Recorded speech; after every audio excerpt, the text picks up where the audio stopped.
Good afternoon to all. It's my pleasure for me to introduce our dignitaries for this session. Mr. Raman Barua, Director of Calcutta Management Association, Mr. Sunil Kajaria, CE Banana Divisions and Chief Operating Officer of Dairy Divisions, Keventer Agro Limited, and Dr. Kakuli Bandyopadhyay, HOD, Department of Food Technology, Guru Nanak Institute of Technology. Now I request Barua sir to address the welcome session and also introduce our honorable speaker for today. Sir, over to you, sir. Thank you. Good afternoon, everyone. This is quite a historic occasion for Calcutta Management Association because this is the second webinar that we have associated ourselves with in the past couple of days.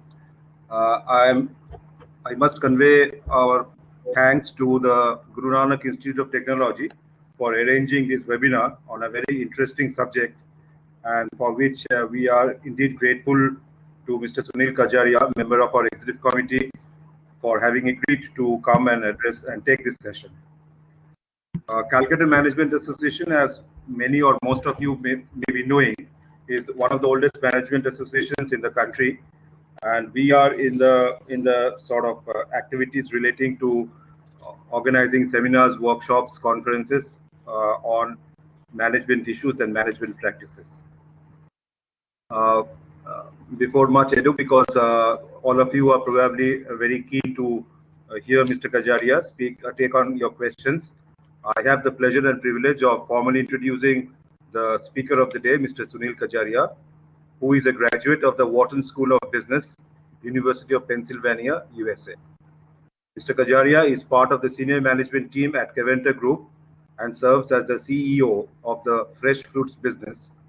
He has been instrumental in creating the Keventer Assisted Farming program, wherein the company works with over 25,000 banana farmers in West Bengal to improve their livelihood. Mr. Kajaria has recently been appointed as the Chief Operating Officer of Metro Dairy Limited, Eastern India's second largest dairy company, with its portfolio of pouched milk, dahi, ice cream, and UHT milk. Mr. Kajaria has a keen interest in finance and economics and has written for a number of publications like Economic Times and TheStreet.com. As already mentioned, Mr. Kajaria is a member of the Executive Committee of Calcutta Management Association. Over to you, Shaikh. Good evening, all. Firstly, I would like to thank Professor Saikat Mazumdar and Dr. Bandyopadhyay of GNIT, and also Mr. Raman Barua, Secretary CMA, for putting together this webinar. Secondly, I would like to thank Mr. Datta, President, and the entire Executive Committee of the CMA for coming up with such an innovative method of reaching out to the management community and making a positive impact in this time of crisis. Thirdly, and most importantly, I want to thank all the people who are here today for investing 1 hour of their valuable time in having, I hope, what will be a productive session. I am primarily involved in 3 areas of operation in Keventer Agro, and I thought that this Q&A session would touch on all 3 of them. So I'm going to take a couple of questions on bananas, 2-3 questions on dairy, and a last question or 1 or 2 questions on the FMCG sector as well.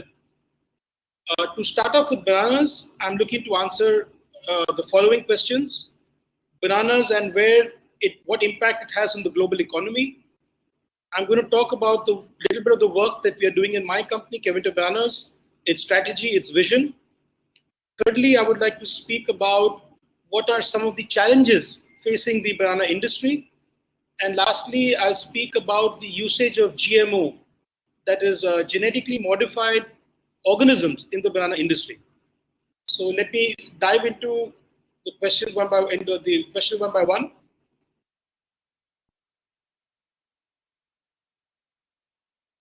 Just give me a second, please. So a little bit of facts about bananas. It may interest everybody to know that bananas were actually the world's first cultivated fruits. and it originated right here in Southeast Asia.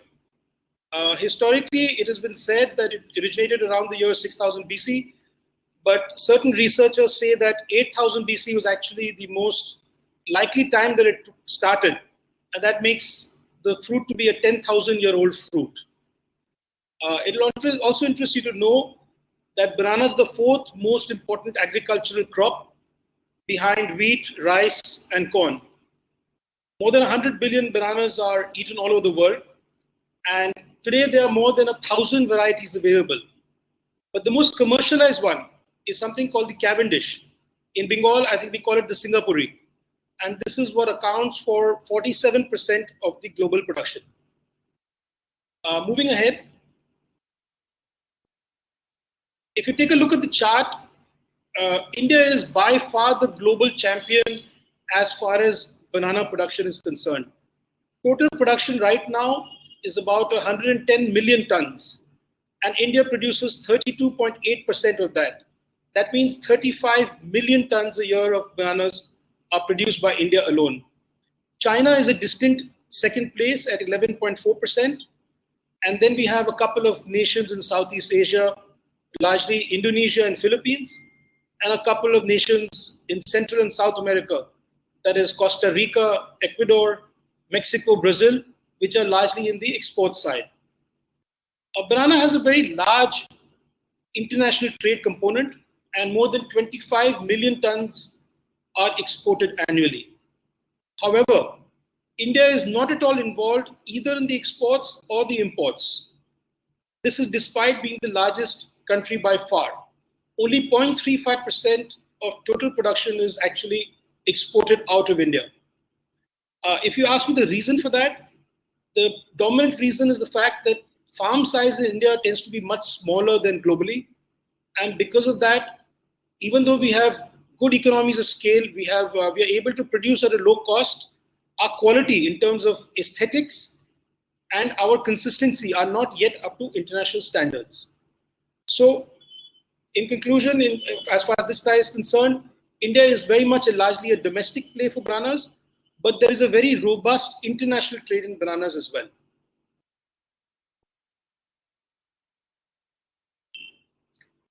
This chart basically compares how the banana trade is internationally with how it is in India.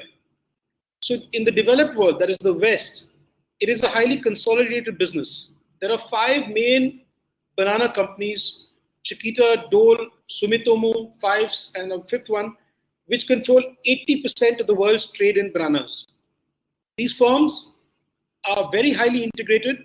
That means they have the farms, they have the ships, they have the transportation, they have the containers, and they're present end to end. Another feature of the developed world is that the farm sizes are very large in size. So for example, in Philippines, you would find farms of 10,000 acres. Whereas in India, the comparable largest farms would not be more than 100, 200 acres in size. Global firms have made very high capex in logistics because they have to use ships to transport material from a Philippines or a South America to their countries, Europe and America. And they've always had a historically high focus on branding. Now, if you compare this with India, it's the exact reverse in all of these formats. Indian trade in bananas is highly fragmented. That means there are millions of farmers, there are thousands of wholesalers in fruits, and there are millions of retailers. There is virtually no integration. That means that nobody in the value chain is there in 2 or 3 segments. Farmers are only farmers, wholesalers are only wholesalers, and retailers are only retailers. As I mentioned, the farm sizes are really small in India.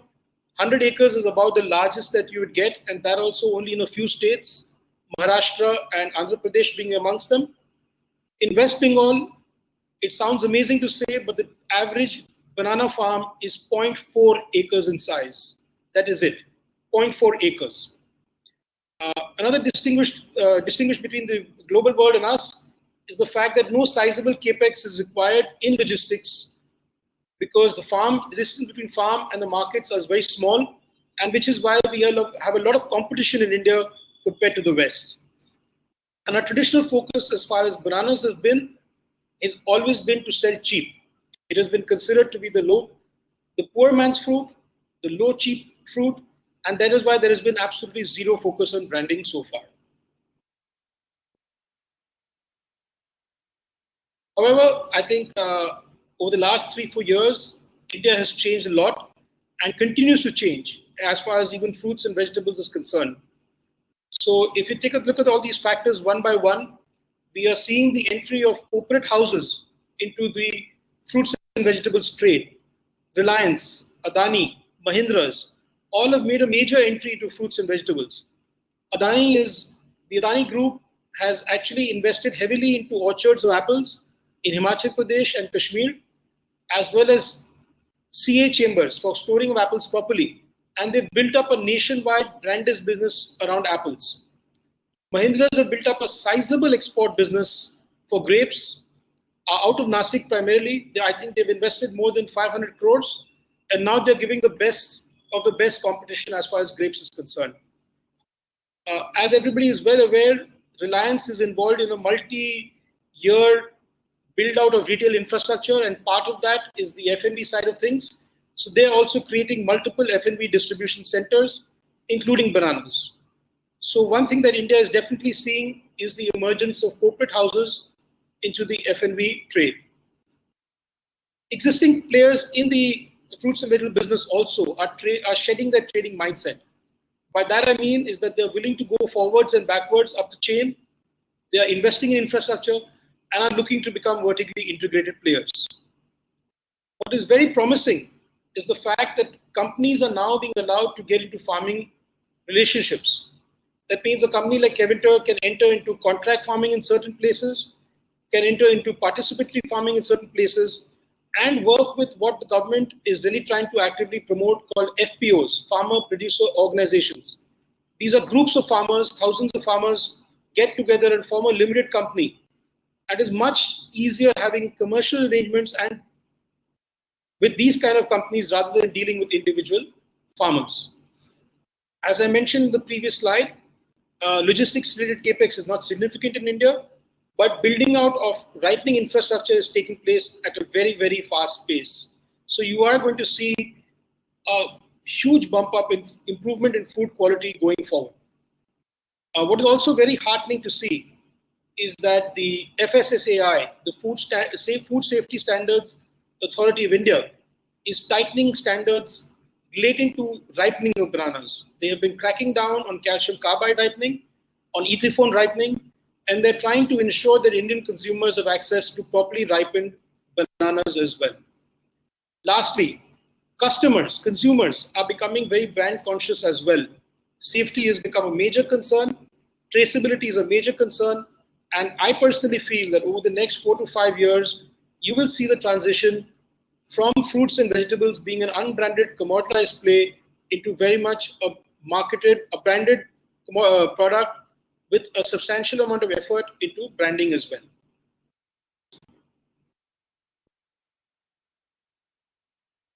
Talking a little bit about Keventer bananas, we are already India's largest supplier of bananas. In the year that just finished on 31st March, our volumes were about 39,000 tons. Today, we only get 10% of our procurement done from farms in which we have an active role. That is something that we are looking to change, and I will speak a lot about that going forward. And thirdly, we have a very strong brand focus in that we are consistently trying to emphasize the best-in-class nature of the brand and really focus on ATL and BATL activity. So Keventer, as it stands today, has 7 ripening facilities all over Bengal and parts of Eastern India. We have a ripening facility at Calcutta. We have a ripening facility at Siliguri, one at Durgapur, one at Midnapur, one at Patna, one at Ranchi, and one at Roorkee. Our products are being sold in about 72 towns and cities. We employ an FMCG infrastructure. That means we use distributors and retailers. Today we have 115 distributors, 4,500 retailers, and the current employee strength is about 128.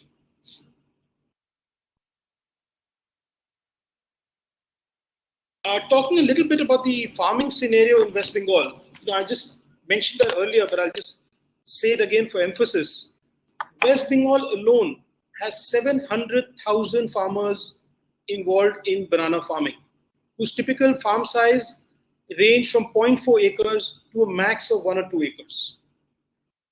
95% of farmers earn less than 2 lakh rupees a year.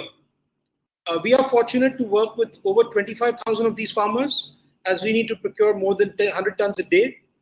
And really, we've developed this assisted farming model to be able to improve the lives and livelihoods of these farmers.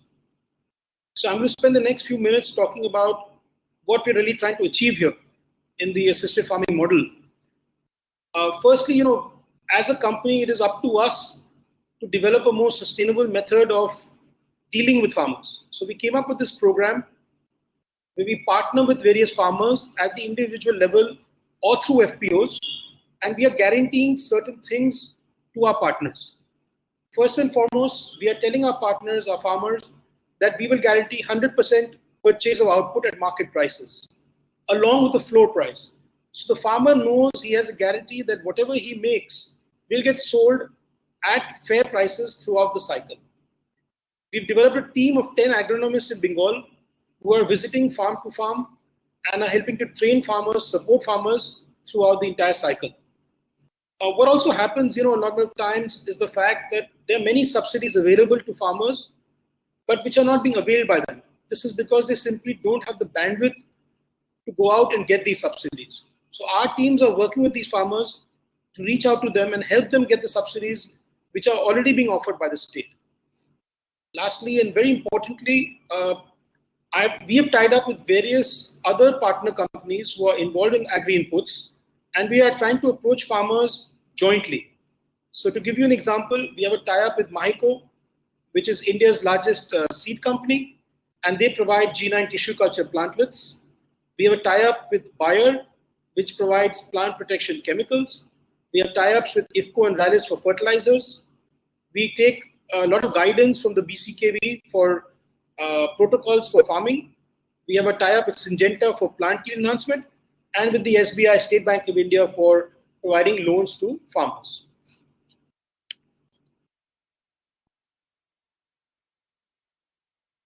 This slide just shows basically the kind of work that we are doing with Bayer right now. We are one of the 12 partners in India who are working on sustainable farming. So teams of Bayer and Keventer together visit farmers and provide on-the-spot education and support in plant protection, in crop protection, in fertilizer applications, drip irrigation applications, and basically do whatever is available in terms of improving the yields. As a company, we are putting in a lot of emphasis on branding. The entire emphasis is on two parts. A, we want to focus on Keventer bananas being ethylene ripened, which is the only safe method of ripening. And B, we want to focus on banana itself as a source of nutrition, as of wholesome goodness. So I'm just going to play two videos for you, one after the other. Please just bear with me while I just bring it on, which demonstrates these two aspects of what we're trying to achieve.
And now I'm playing the second video, which focuses on the wholesome goodness part of things.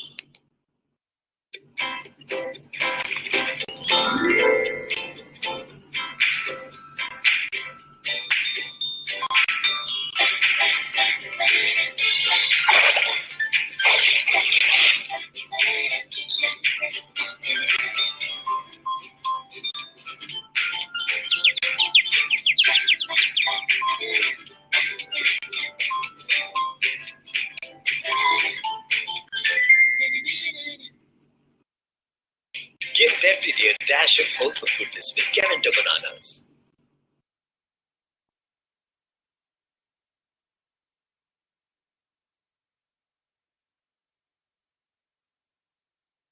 Just to give you a sense of how our products are distributed, 90% of bananas sold today actually are sold through wet markets.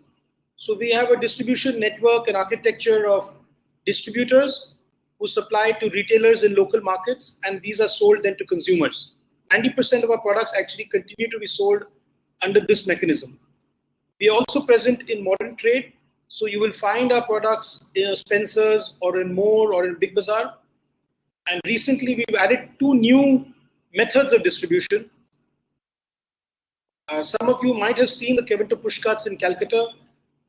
We all used to having seen push carts for selling of ice cream, but Keventer has been able to extend this concept for bananas, and I'm glad to report that it's done very well in the 6 months that we've introduced it. There are more than 20 carts operating in the city of Calcutta, and by and large, customers are delighted with it. Very recently, we have also added our products on Zomato Market. In this time of crisis, Zomato Market has become a very interesting method of delivering groceries to customers. And more consumers are actually using this platform to cater to their daily needs. So the Keventer store now has bananas, and this product, the Zomato Market, is really able to deliver even 10 pieces on an everyday basis. So basically reach consumers however possible. Old methods, new methods, whatever is possible to ensure that customers have the choice of Keventer bananas every day. FY 13-14 is when the company really made a commitment to the banana business. Earlier, we were involved in 150 fruits and vegetables. In FY 13-14, we got rid of 149 of them, and we said, let's focus only on bananas. And again, in the last 6 years, the growth of the company has been phenomenal. We've been going at about 45-46% CAGR, and things are looking up to the level that we should reach 100,000 tons by FY 2025.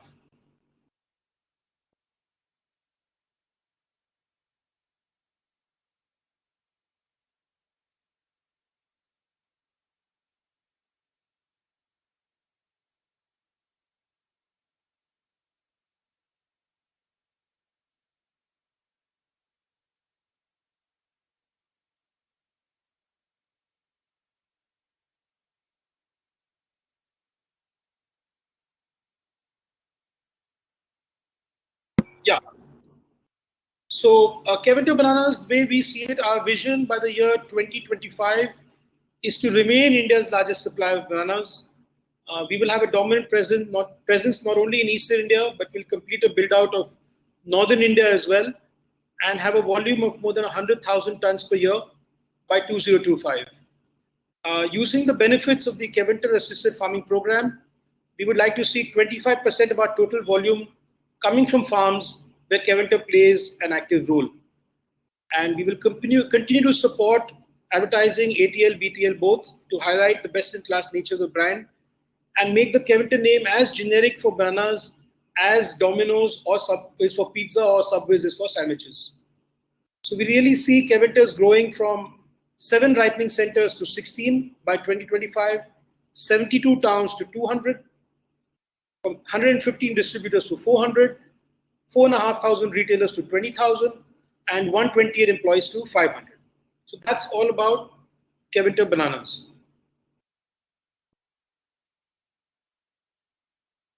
Now, I'm bringing about a quote which was actually written in the year 2008, and it deals with some of the problems plaguing the banana industry. Now, these problems are not Indian, they are more global. But just to give you a sense of some of the problems and challenges which exist.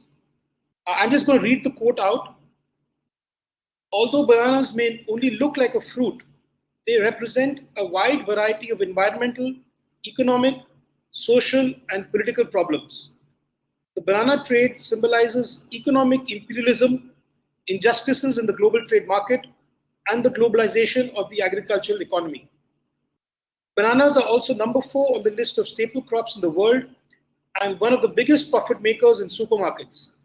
making them critical for economic and global food security. As one of the first tropical fruits to be exported, bananas were a cheap way to bring the tropics to North America and Europe. Bananas have become such a common, inexpensive grocery item that we often forget where they came from and how they got here. Now, as I said earlier, this quote is from 2008. And if we have this debate, you will find that globally, these problems still persist. The problem is that the producing countries, Philippines, Indonesia, Honduras, Costa Rica, Ecuador, still only get about 14 to 15% of the eventual selling price of a banana. A large part of the value is being captured by the supermarkets which are selling the bananas in the Western world, as well as the companies involved in branding, selling, distribution. So this is a debate and discussion which is probably going to carry forward for a long, long time. And one can only hope that the retail prices of bananas go up to an extent where at least some of these are mitigated. Moving ahead, I received a question on the use of GMO, genetically modified organisms, in the banana industry. So let me tell you a little bit about the Cavendish banana, which is actually seedless, and the way the global banana industry uses tissue culture plantlets as the main way of replanting fresh crops. So basically, tissue culture plantlets are clones, and this has meant that over the years, there has been a lack of genetic diversity and has made the banana plant very susceptible to disease. So there is a particular fungus out there called TR4 or Fusarium wilt, which has actually attacked a large number of plantations globally, and it is completely resistant to traditional methods of defense. Let me add here that so far India has not been affected by this problem, but eventually I fear that at some point Indian plantations also will come under attack. Now the industry itself is in a vulnerable situation and is exploring CRISPR-based solutions to this problem. As you guys are aware, CRISPR is a gene editing tool, and a number of people are trying CRISPR-based solutions to find variants which will be resistant to TR4. No variety has yet been developed which is resistant to TR4 and at the same time matches the taste profiles and commercial considerations.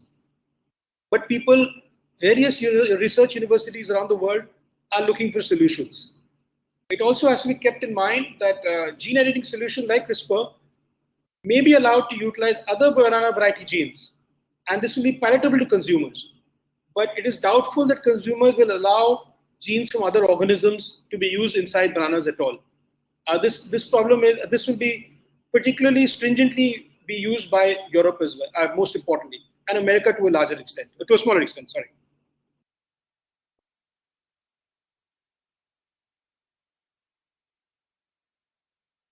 So that concludes the banana part of the presentation.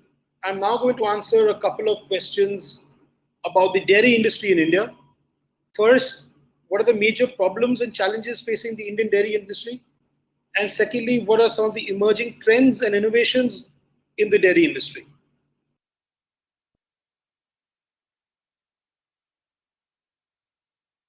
Just some key statistics to give you a sense of where the sector is today.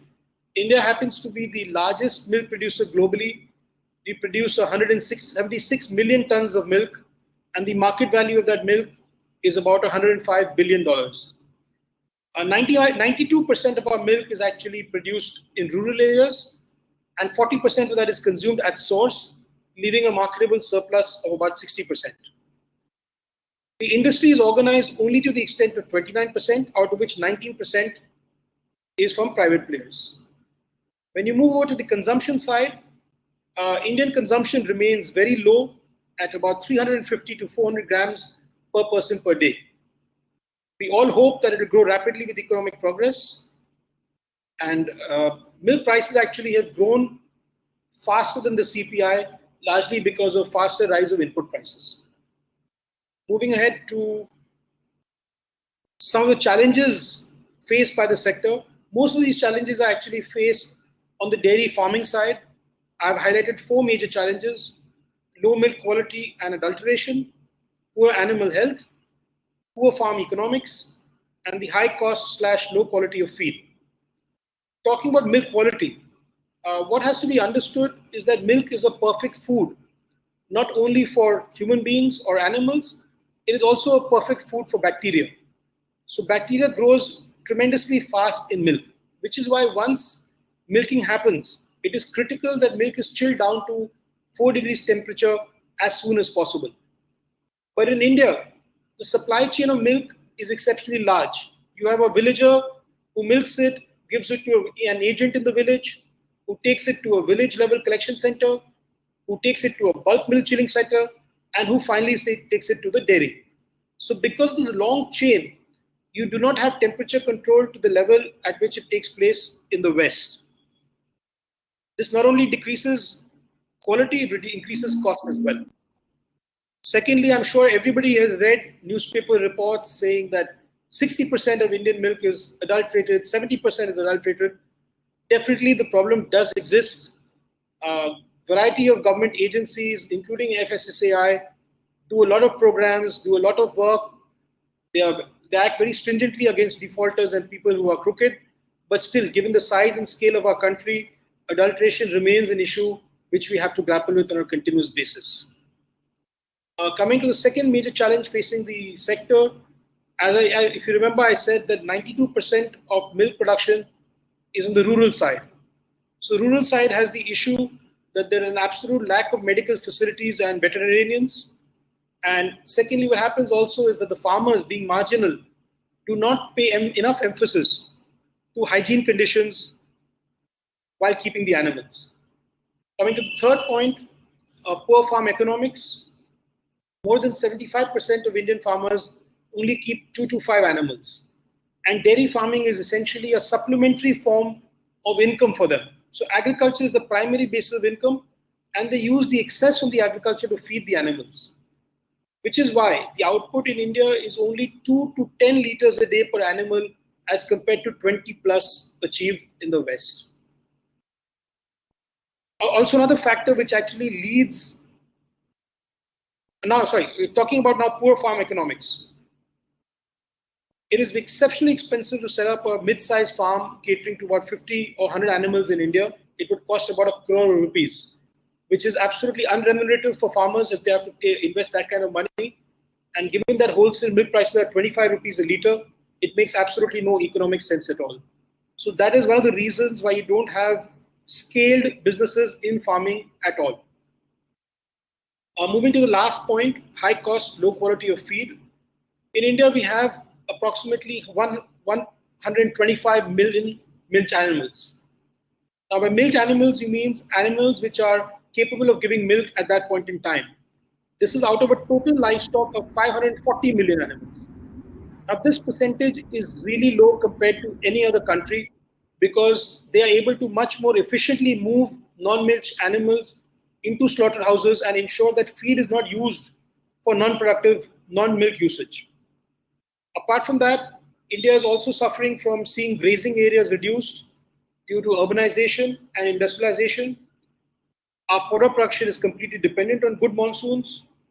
And as I mentioned, the farm economics being poor, farmers are unable to provide supplements, mineral supplements, which are critical for animal health. All this has meant that over the years, the Indian average of milk per lactation has been stuck at around 900 kgs per lactation only, as compared to Western averages of 5,000 to 8,000 liters achieved there.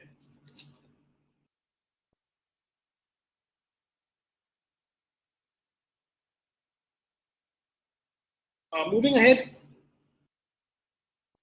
the situation is not completely gloomy. What we are seeing is there has been a massive increase in the demand of milk and milk products coming in India.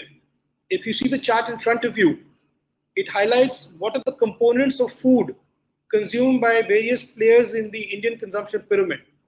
So what is startling in this chart is the fact that when a consumer moves from the bottom to the middle, his consumption of milk and milk products actually double. So if we go through the great growth rates that we're talking about in India, you are going to see an absolute mushrooming of milk and milk products going forward. And this is going to remain a very interesting category, at least from the product side of view, for a very, very long time. Another chart which really talks about how various milk products are expected to grow in the future. You have the old products, the traditional products like pouch milk, ghee, cream whitener, which is growing at about 10 to 12% per annum. And then you have the higher value-added products like the ice cream, the UHT, the milkshakes, cheese, which are all showing 20% growth rates. So the interesting part about this industry is that supply is hugely challenging, has a number of things that it has to do to improve, but the demand story is exceptionally interesting and exciting. Just as a wrap up, if we compare the Indian dairy industry with in the past and what will become in the future, we can say that in the past, dairy was dominantly into liquid milk. The margins were exceptionally low. There was very limited marketing done on consumers. The products were standardized, pricing was regulated, and it was largely logistics driven. In the future, we are going to see milk becoming, or dairy products becoming, a value-added business, improving margins, improved brands, packaging, segmentation. These products will now target different segment groups: infants, growing children, mothers, and you'll have a lot of new differentiated products such as low sugar, probiotics. You'll have packaging innovations like UHT. You'll have free market, competitive pricing, and longer shelf life products, again, like butter, cheese, UHT milk, etc. So the key determinants of success are going to move from sourcing linkages and manufacturing efficiency into branding, into cold chain capabilities, into distribution and product development.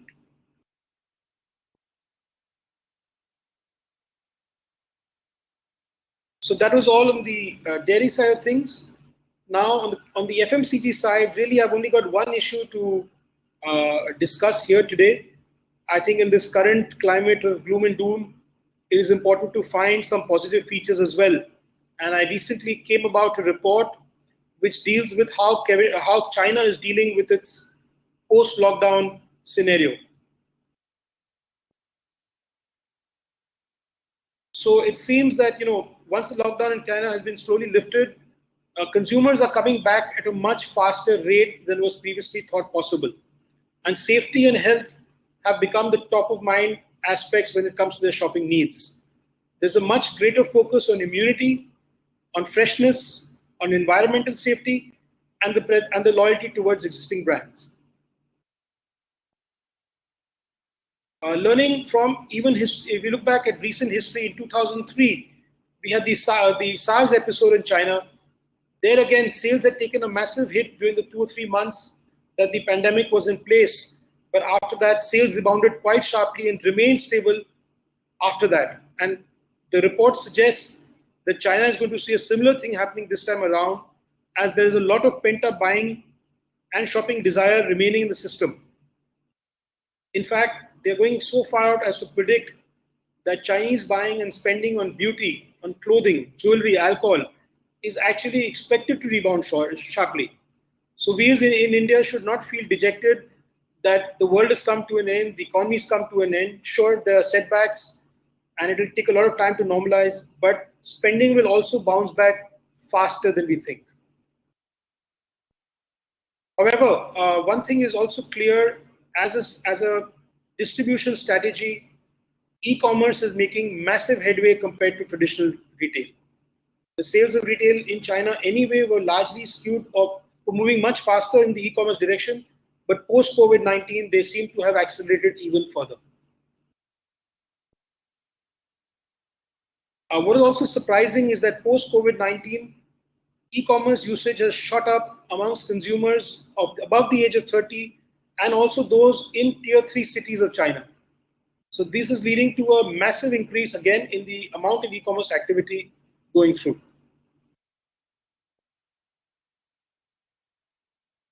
What is also very interesting is the fact that grocery shopping has moved entirely online. As shops, hypermarkets were closed for a long period of time, consumers were forced to order their food requirements online, and hypermarkets like Sun Art and Carrefour are reporting massive increases in sales, 400%, 600%, 200% going over during the last 3 months. Now, this is another chart which just proves or says that you are going to have a much accelerated growth in e-commerce in the next 3 to 4 years. And to me, the same opportunity exists in India as well. My final slide actually compares where we are in India today in terms of digital penetration with that of China. So you see that India has 41% digital penetration. Our online retail sales value is about 40 billion, and 3% of total retail sales is online. By comparison, in China is 59% of digital penetration, $1.5 trillion in retail value, and 25% online retail. So in India too, e-commerce will gain relative to traditional retail at a much more accelerated pace post-lockdown. Companies must adapt to this new reality by making a move into D2C, direct to consumer, and exploring whatever e-commerce options are available post-lockdown. There will also be a larger push into digital payments, both from the government side as well as from consumer side, as consumers will not want to handle cash to the same level that they used to before. So this is a small snapshot of what is taking place in China, and I think which should give us heart that whenever we emerge from our own lockdown, things will probably not be as gloomy as we think, and our recovery will be equally fast. We are as dynamic as that country, and I see no reason why we should have an extended slowdown as well. From my side, that concludes the first part of the presentation. Thank you for taking the time, and I can try to answer some questions if you guys have. Thank you, sir. Thank you for your valuable speech. I have a question, sir, actually. That you are doing the banana sector in a organized manner. Hello, Yeah. can you hear me, sir? Yes. Banana sector you are trying to them in an organized form to an unorganized form to an organized form. So in case of dairy, how to go from the unorganized to the organized way, because there are lots of farmers and they are a small scale. For dairy sector, I think it will happen on its own. The benefits of organized sector in terms of food safety are tremendous. As I mentioned during the presentation, milk is a highly nutritious food, not only for us but for bacteria as well. So if you don't maintain the cold chain, if you don't maintain the hygiene standards, it will eventually come back to cause you a lot of health problems. Now, the unorganized sector simply does not have the technology, does not have the learning to provide that level of food safety. It makes, to me as an industry person, it makes no sense that people should be buying raw milk out of cans. It is literally insane. It makes no sense at all. It is highly dangerous, and we've had this entire pandemic which proves what is that you have to be exceptionally careful in how you deal with microorganisms. And buying milk from the unorganized sector, I think, is just a replication of that. Yes, actually. Sir, we have a question that how FMCG sector treat post-lockdown scenario. So as I'm saying, what I think the FMCG sector, what companies are going to do is that they're going to aggressively move much more direct to consumer. That means, say, if I'm a FMCG company today, I am not going to only rely on my traditional channels of distributors and retailers. I will want to access customers directly, either through my own website or through partner websites like an Amazon or a Swiggy or a Zomato. The idea will be to reach customers quickly and directly. We need to, the e-platform will be very essential then. Very essential, and the move will be much faster and stronger than we can anticipate. We have another question, sir. Yeah. Consumer behavior. Mm-hmm. You said earlier that China has, after lockdown situation, the total consumer behavior has changed. So how to study? The student Rajdeep Chakraborty want to know how to study. I think that's $1 billion question. We have to remember there is no one consumer. There are hundreds of different types of consumers. All have their own requirements. All see the market or the product in their own lens. So, as a marketeer or as a manufacturer, you have to fully understand who you are catering to, what product has what attributes, and move accordingly. I don't think there is any answer in terms of studying consumer behavior. There is no particular method. There are Yes, lots of yes. methods. Yeah, absolutely. You have to understand where you are placed in the hierarchy of products in terms of how essential it is, how your pricing is, what the substitutes are, and then gauge consumer behavior through those lenses. But that's a very interesting and very complex field. It's not easy. It's easy. It's not easy.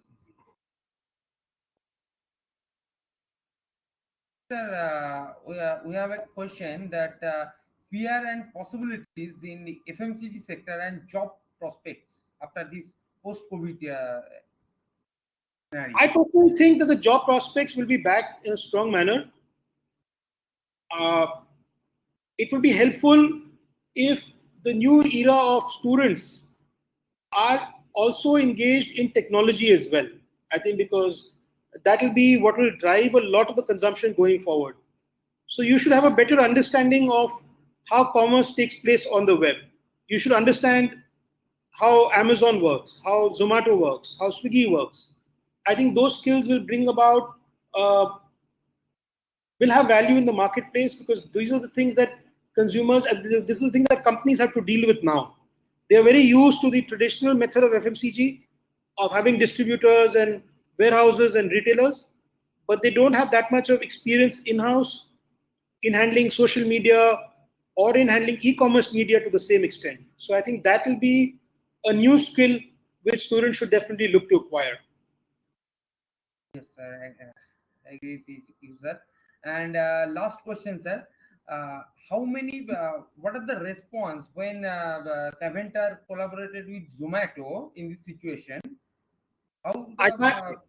It's been off the charts. I cannot tell you that how fast the consumers have responded, and we are seeing traction for so many products which we never thought would sell on the Zomato platform. But today, even bananas, people are ordering 10 bananas on Zomato. Of course, it might be driven by lockdown and lack of channels to buy it. But the fact is, people are willing to pay delivery charges to buy bananas online. People are experimenting with products which they otherwise would not have. Older customers are coming on board. People who would not have traditionally used their smartphones to purchase things, who would have traditionally sent their staff out to purchase, are using the smartphones and making that first purchase.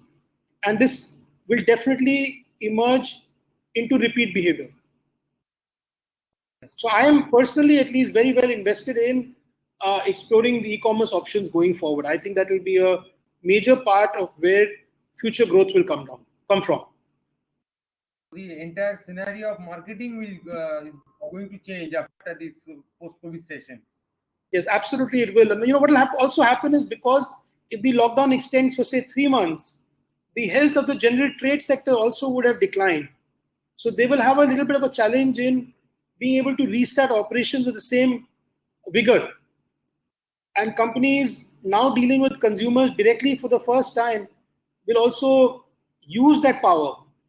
I know, on the e-commerce platform, I have a much better understanding of my consumers, what they're looking for, what pricing matters, what discounts matter, what attributes matter. So those are also game changers as far as the sector is concerned. Okay, so thank you, sir, for your great time. And now I would like to invite, yes, ma'am, you are here. Sholkot? Yes. Sholkot, can you hear me? Yes, ma'am, we can hear you. Yes, ma'am, please. Okay, so I think no other questions from students' side. Any more questions? So they are happy, I think. So on behalf of Sir Guru Institute of Technology, I must say thank you very much. I am very much grateful to Calcutta Management Association also for helping us to organize this wonderful interactive seminar in this web portal. Obviously, Mr. Kajaria, we will get help from you in future also. So if you have time, I think you are giving so much time for us, and in future we are also very much hopeful that you will visit our college, and you are most welcome in that, because we need some face-to-face interaction where we will get or where we can share our ideas, and you can get a visit of our department. So, students, I think we are all thankful to Mr. Sunil Kajaria, Mr. Raman Barua for also presenting here, and obviously the CMA for organizing this workshop in this My Perfectist portal. Thank you, sir. Thank you very much. Ma'am, from my side, I can only thank you people. I think it's been a great experience and a great pleasure to have this seminar. And I want to really thank you, Professor Mazumdar, and of course, Mr. Barua, for a very well organized event. Thank you so much. So there is one last question. Rajdeep Chakraborty, I think he asked one question. How can we make common people understand about food safety, as the 90% people only care about price? Trust me, I've been grappling with this issue for the last 7 years in the banana trade, because you can imagine 90% of the unorganized sector in bananas sells you a carbide ripened banana, which is exceptionally harmful. It is carcinogenic, but a large variety of consumers, even rich ones, will choose a 3 rupee banana over a 4 rupee banana, which is branded and which is ethylene ripened. So this is a challenge. I think as we mature as a people, as we become more educated, as we become wealthier, we will give more importance to our own health, our own safety, and it comes from maturity, nothing else. Today, if you consume an unsafe product, you might save 1 rupee here and there, and then you'll pay back lakhs of rupees to the medical institute when you have to be cured of whatever hardship or disease that you catch. So to me, it's an absolutely no-brainer. Food safety is by far the single most important aspect of this industry, and I think it will drive the change in consumer behavior here as well over the next 5 years. Thank you.